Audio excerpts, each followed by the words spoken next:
રાજકોટમાં ગઈકાલે ગોપાલ ચોક વિસ્તારમાં પૈસાની લેતી દેતી મામલે ઉઘરાણીમાં એક જ પરિવારના લોકો વચ્ચે ઉગ્ર તકરાર થઈ માથાકૂટ થઈને આ ઘટનામાં આરોપી દ્વારા છરીના ઘા ઝીંકવામાં આવ્યા, જેમાં ડબલ મર્ડરની ઘટના સામે આવી।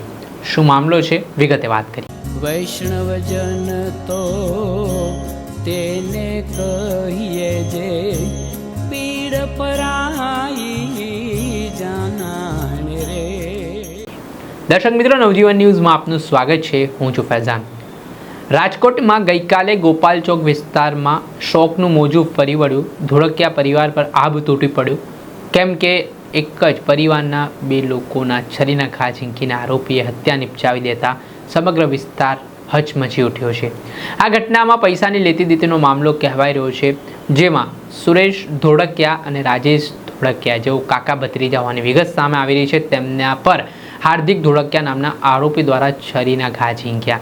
આમાં કહેવાય રહ્યું છે કે થોડાક સમય પહેલાં પૈસા જે લીધા હશે ઉશીનાને તેને લઈને પૈસાની લેતી દેતી બાબતે બોલાચાલી થઈ હતી, જેમાં આરોપી હાર્દિક ધોળકિયા પાસેથી જે પૈસા લેવાના બાકી હતા મૃતકના, તેમણે પૈસા માંગ્યા તો આરોપી એકાએક ઉશ્કેરાઈ ગયો અને સુરેશભાઈ ઉપર જીવલેણ છરી વડે હુમલો કરી દીધો।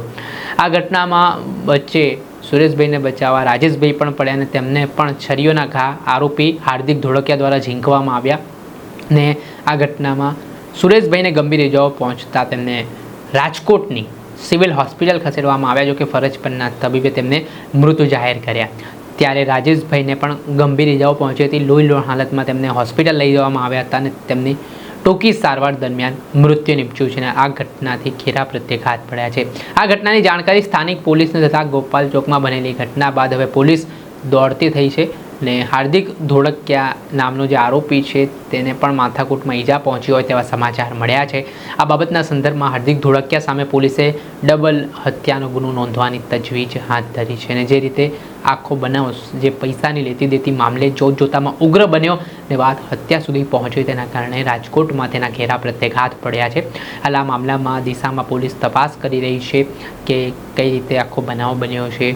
પ્રત્યક્ષદર્શીઓના નિવેદન નોંધવામાં આવી રહ્યા છે ને હવે જે સામાન્ય બાબતોમાં એકાએક લોકો ઉશ્કેરાઈને જે હત્યાની ઘટનાને અંજામ આપી રહ્યા છે એ સમાજ માટે એક ચિંતાનો વિષય પણ બનતો દેખાઈ રહ્યો છે।